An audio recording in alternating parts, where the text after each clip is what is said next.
pemirsa, saat ini salah satu concern pemerintah adalah untuk meningkatkan industri dalam negeri. Dan hal ini pun diterjemahkan dengan berbagai inisiatif. Salah satunya melalui ajang Trade Expo Indonesia 2025. Dan untuk mengulik lebih lanjut terkait ajang ini, saat ini sudah bersama saya, Ibu Dirjen Pengembangan Ekspor Nasional Kementerian Perdagangan, Ibu Fajarini Puntodewi. Halo Ibu, apa kabarnya? Alhamdulillah, baik Mbak Kris. Terima kasih telah meluangkan waktu bersama CNBC Indonesia, Ibu. Terima kasih juga for having me. Ibu, saat ini kan sedang berlangsung Trade Expo Indonesia 2025, salah satu ajang expo trade yang terbesar dan bergengsi di Indonesia. Nah, tentu banyak hal yang bisa dikulik nih terkait hal ini. Tapi mungkin kita bisa mulai dari sebenarnya apa sih visi utama dan target yang ingin dicapai Kemendak melalui TEI tahun ini, baik sisi transaksi maupun jumlah buyer internasional, Ibu. Jadi begini Mbak, tadi kan Trade Expo Indonesia ini yang sudah ke-40 ya. Jadi memang melalui Trade Expo Indonesia ini kita tidak hanya mengejar transaksi dan buyer, tapi kita ingin supaya Trade Expo Indonesia ini juga menjadi satu platform untuk diplomasi perdagangan yang lebih strategis. Karena melalui Trade Expo ini networkingnya itu sangat luas sekali. Jadi tidak hanya buyer dan juga seller yang bertemu, tetapi juga para diplomat pun pada ngumpul di sini, baik itu dari negara-negara yang berdatangan, karena mereka juga banyak juga ternyata yang mengawal buyernya gitu kan, baik itu dari government negara-negara tersebut maupun dari para diplomat kita. Sehingga ajang Trade Expo Indonesia ini itu tadi ya, tidak hanya sekedar mengejar transaksi, tetapi juga menjadi satu platform diplomasi perdagangan yang sangat strategis dan juga tentunya untuk memperluas networking. Nah, kemudian pada tahun ini sendiri ya kita mentargetkan buyer. Tahun ini itu kita mentargetkan nilai transaksi itu sebesar 16,5 miliar US dollar. Itu naik 10% dibandingkan dengan target tahun lalu. Target tahun lalu itu kita 15 miliar US dollar. Kemudian untuk buyer sendiri tahun lalu itu didatangi oleh sebanyak 110 negara, sehingga kita mentargetkan paling tidak di atas 110 negara ya. Nah, alhamdulillah sih di hari pertama kemarin sudah mencapai 130 negara buyer yang datang ya. Kemudian tercatat, nah ini kalau ini saya mesti ngepet nih ya. Jadi buyer yang sudah terdaftar itu di hari kemarin itu tercatat sebanyak 8.045 buyer dari 130 negara. Jadi kalau kita melihat transaksi buyer ya sudah melampaui target. Hanya kembali lagi kita tidak hanya mengejar target-target tersebut, tapi ini tadi networking dan tentunya hubungan dagang yang kalau bisa ya everlasting lah, selamanya bisa terjalin. Wow, luar biasa. Jadi gak cuma ngejar angka buyer, tapi juga jangka panjangnya seperti apa sih? Nah Ibu, tahun ini kan TEI mengusung tema Discovers Indonesia Excellence, Trade Beyond Boundaries. Nah sebenarnya ada nggak sih produk unggulan atau sektor unggulan yang menjadi fokus utama dalam pameran tahun ini, Bu? Jadi memang kan fokus pemerintah untuk perdagangan sendiri ada beberapa produk utama. Yang pertama itu tentu produk manufacturing ya, tapi yang kita unggulkan adalah manufaktur bernilai tinggi ya, seperti produk-produk otomotif, elektronik, permesinan, kemudian produk-produk kimia. Kemudian yang kedua adalah ini tadi, produk pangan atau produk-produk berbasis agriculture. Nah, ini juga kan kita mengedepankan produk-produk hasil pangan olahan kita yang memang berkualitas bagus dan baik untuk kesehatan. Karena tren kesehatan ini yang sekarang juga menjadi tren global, sehingga kita mensuplai produk-produk yang memang baik ya. Kemudian tentunya yang ketiga adalah ini tadi, produk halal dan kesehatan alami. Ini juga produk-produk halal kita ini juga sekarang juga sudah semakin bagus pertumbuhannya, karena ini juga kesadaran masyarakat tadi ya untuk produk halal juga sekarang semakin tinggi. Jadi bukan hanya untuk muslim, tetapi konsumen non-muslim pun juga sudah semakin aware akan produk halal, sehingga permintaan produk halal ini juga semakin meningkat.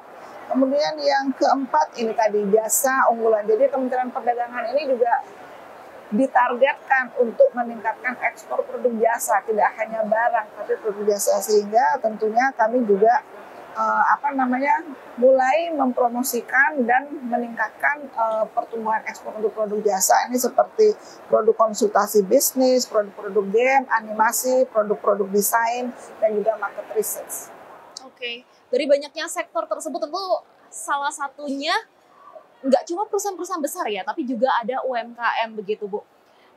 Bagaimana Ibu selaku Dirjen Pengembangan Ekspor Nasional memastikan partisipasi UMKM itu bisa meningkat di ajang ini, dan sebenarnya dari Ibu sendiri dukungan konkret apa yang telah dilakukan Ibu?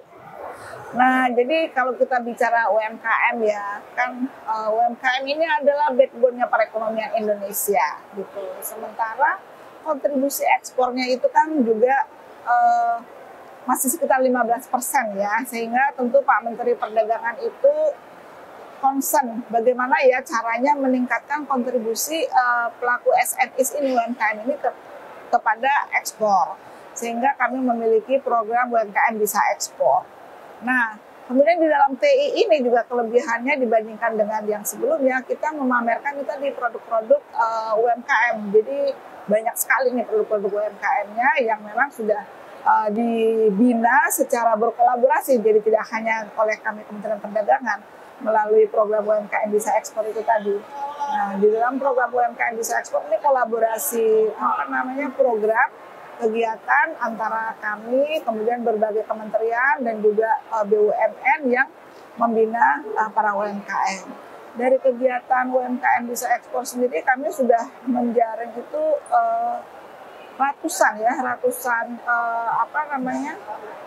UMKM yang kita fasilitasi untuk melakukan pitching dan business matching.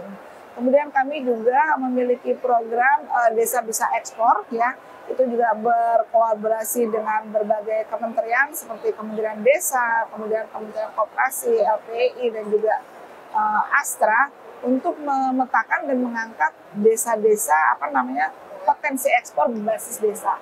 Nah, ini kita angkat di di Trade Expo Indonesia. Dan kemarin juga sudah mendapatkan itu loh, order pembelian luar biasa. Itu produk apa itu namanya ya? Pinang, Betelnat ya, Betelnat. Wow, luar biasa. Jadi kita ini sebenarnya banyak potensi yang berbasis desa dan UMKM ini yang harus kita bisa angkat secara benar sehingga mereka juga bisa berkontribusi lebih besar di ekspor. Tadi yang udah dapat order penjualan ke negara apa Ibu? Wow, tapi secara general ada nggak sih fokus negara yang emang pengen di-expand dari Kemendak sendiri? Nah, memang kan kita ini kan targetnya bagaimana mengekspansi pasarnya.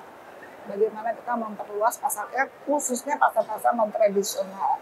Jadi ada beberapa kawasan yang memang kita garap, kita fokuskan, itu seperti di Asia Selatan ya, Asia Selatan, kemudian Timur Tengah, Afrika dan Amerika Selatan. Nah, kawasan-kawasan itu, negara-negara kawasan itulah yang sekarang kita dorong, kita eksplorasi supaya market kita menjadi lebih besar di sana.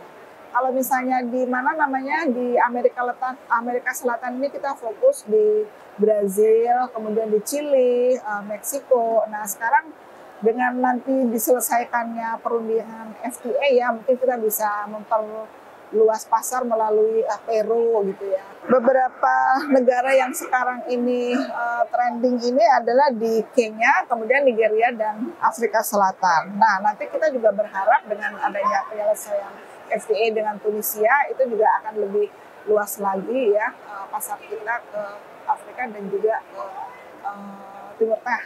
Kalau untuk produk prioritasnya apa Ibu? Produk prioritasnya sih sebenarnya masih ke produk berbasis pertanian, itu juga cukup besar gitu kan. Yang ke pasar-pasar tersebut ya. Itu F&B masih banyak. Kemudian produk-produk industri juga besar. Seperti otomotif ya, kalau ke Amerika Selatan itu otomotif, furniture itu juga kansnya sangat besar untuk kita. Oke, ngomongin ekspor Ibu, kemarin kita baru saja menyaksikan adanya 131 MOU yang ditandatangani. Nah, sebenarnya dari MOU yang telah dilaksanakan kemarin, itu sektor mana sih yang paling berkontribusi dan total transaksinya berapa Ibu? Oh ya, kemarin kita MOU lumayan banyak ya, 131 itu transaksinya kemarin sebesar 9,98 miliar US dollar. Beberapa produk yang kemarin ditandatangani itu batu bara dan energi terbarukan, kemudian emas ya, dan logam mineral lainnya, kemudian furniture dan juga makanan minuman. Makanan mana itu yang kemarin kita MOU-kan. Itu berapa negara, Ibu? 19 negara kalau saya tidak salah. Tapi yang menarik itu ya kemarin itu juga produk-produk UMKM pun juga sudah mendapatkan buyer dan sudah MOU-nya. Di antaranya ini beberapa UMKM menjalin kerjasama dengan Malaysia, Uni Emirat Arab, dan juga dengan India. UMKM, jadi akhirnya bisa ekspor ya. Iya, jadi memang kita mengangkat nih ya, tidak hanya yang besar-besar, tapi yang UMKM pun kita angkat supaya kontribusinya. Yang ketiga negara tersebut itu dari sektor apa, Bu, yang paling banyak?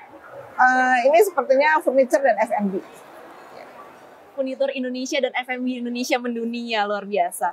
Nah, Bu, pertanyaan saya berikutnya adalah sebenarnya apa saja sih kemudahan yang diberikan baik bagi buyer maupun seller di ajang ini, Bu? Oke, sekarang untuk buyer ya, dan juga seller ya, ini sama nih, buyer dan seller ini kelebihannya sekarang ini kan kita memiliki program business matching yang saya bilang ya, business matching khusus gitu. Jadi setiap expo itu pasti ada business matching gitu. Tetapi business matching yang kita lakukan sekarang ini memang targeted. Jadi bayarnya sudah jelas, negaranya sudah jelas, produknya sudah jelas, karena memang sudah kita siapkan dari jauh, dari sebelum-sebelumnya. Sehingga once mereka datang ke sini, mereka sudah langsung ketemu, mereka tinggal deal harga. Nah, itu juga mempermudah negosiasi, dan yang jelas ini lebih terarah, dan jelas ini tadi targetnya udah pasti 99% sudah goal gitu. Wow, Nah, itu kelebihannya. Kemudian kalau untuk para peserta exhibitor sendiri, ini kan kita juga mengadakan banyak sekali business forum. Business forum ini tahun ini kita juga mendatangkan tidak hanya dari para perwadak ya, tetapi juga para ekspor dari negara-negara tujuan ekspor kita untuk memberikan edukasi dan juga sharing pengalaman bagaimana how to enter their market gitu. Kemudian tren apa sih yang sedang booming di negara mereka masing-masing gitu. Jadi mereka itu akan mendapat informasi A1 lah dari sumbernya gitu. Ibu, tadi kan Ibu sempat mention di awal bahwa keberhasilan ajang ini nggak cuma dari transaksi, tapi juga bisnis, prospek bisnis jangka panjang.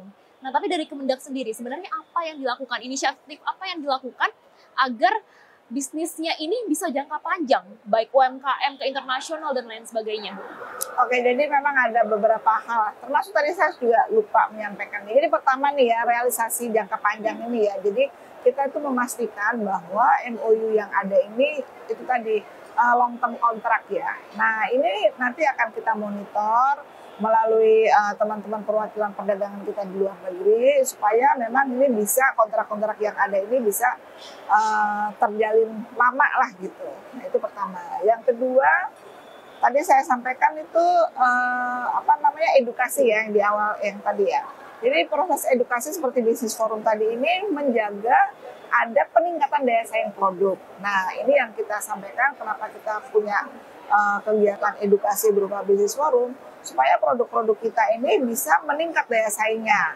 Karena itu tadi kita memberikan edukasi dari sumber A1, dari para pelaku usaha yang ada di luar negeri dan juga dari para ekspor yang ada di luar negeri. Terus yang ketiga tentunya ini tadi, bagaimana melakukan diversifikasi pasar. Jadi dengan adanya kegiatan ini terlihat bahwa pasar kita bisa ekspansi. Kita tidak hanya lagi tergantung pada pasar tradisional kita. Tapi bayangkan ya, sekarang ini sudah 130 negara, mungkin lebih ya, yang hadir. Artinya yang tadinya mungkin pasar kita ekspornya itu hanya ya ke negara A, B, C, ini sekarang sudah lebih banyak dan lebih luas lagi. Sehingga kita sebagai penjual kan tentunya tinggal milih nih, banyak sekali pembeli yang datang dari berbagai negara ini. Jadi diversifikasi pasar kita bisa terbentuk dengan adanya Trade Expo Indonesia ini. Nah, kemudian yang keempat yang paling penting ada ini tadi, inklusivitas ya. Dengan adanya TI ini kita memberi peran kepada para UMKM sehingga kesempatan untuk UMKM untuk berkontribusi menjadi lebih besar. Ini juga tentu satu hal positif dari kegiatan Trade Expo Indonesia. Dan by the way, untuk sebagai informasi, di tahun ini nih peran ekspor UMKM itu sudah naik loh. Jadi di Kementerian ini kami punya catatan data berdasarkan SKA ya. Itu saat ini ekspor dari UMKM itu sudah 19% ini pangsanya. Wow. Mudah-mudahan sampai di akhir tahun itu bisa lebih meningkat lagi ya. Targetnya berapa Ibu sampai akhir tahun? Targetnya itu sih jadi kan tahun lalu itu kan 15% ya ekspansinya ya. Nah, kita mentargetkan itu bisa naik 9%. Tadi kan sempat dimention kalau misalnya salah satu produk-produk atau mungkin sektor yang paling banyak diekspor adalah furnitur dan juga F&B. Tapi dari Kemendak sendiri sebenarnya ada nggak sih sektor atau produk apa yang menurut Ibu masih memiliki potensi besar untuk menjadi rising export stars Indonesia? Iya, jadi kan sebenarnya kan kita mencari ini bagaimana bisa ada pengungkitnya ya. Jadi nggak hanya naik, tapi gimana supaya jumping gitu kan. Jadi kan tadi saya sampaikan manufaktur bernilai tambah tinggi gitu. Jadi di Trade Expo ini kan kita pamerkan itu produk-produk industri pertahanan. Nah, jadi memang banyak sekali produk yang bisa kita banggakan gitu kan. Mudah-mudahan dengan TI ini juga ini bisa menjadi exposure untuk produk-produk manufaktur bernilai tambah tinggi kita. Terus itu sih sebenarnya yang kita andalkan, terutama aja otomotif, kemudian produk-produk elektronik ya, produk elektronik, mesin, gitu kan, produk kimia, gitu, alat-alat kesehatan. Ini yang sebenarnya punya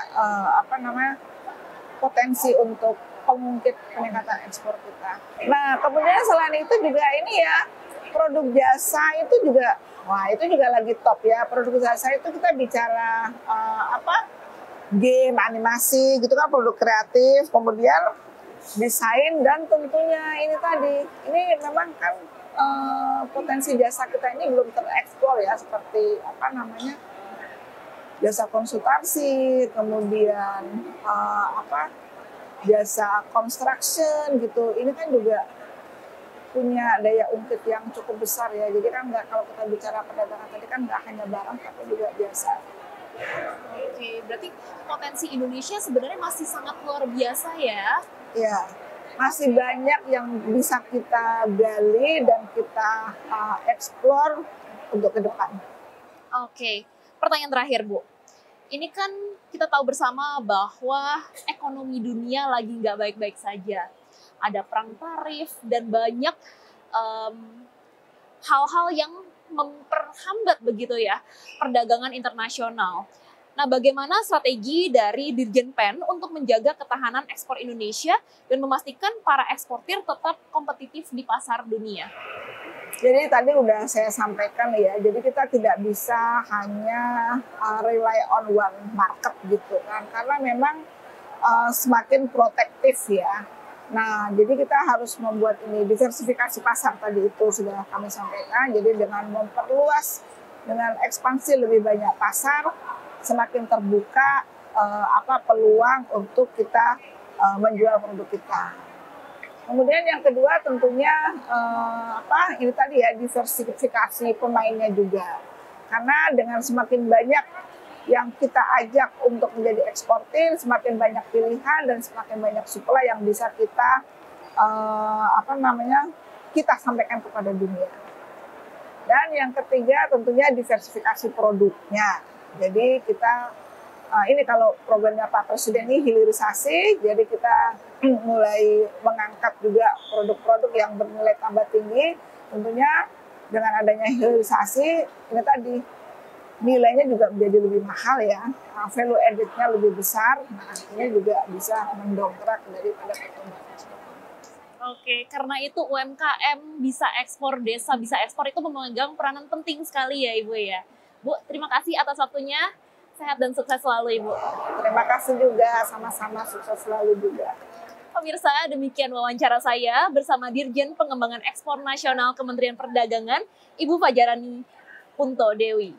CNBC Indonesia, Beyond Business.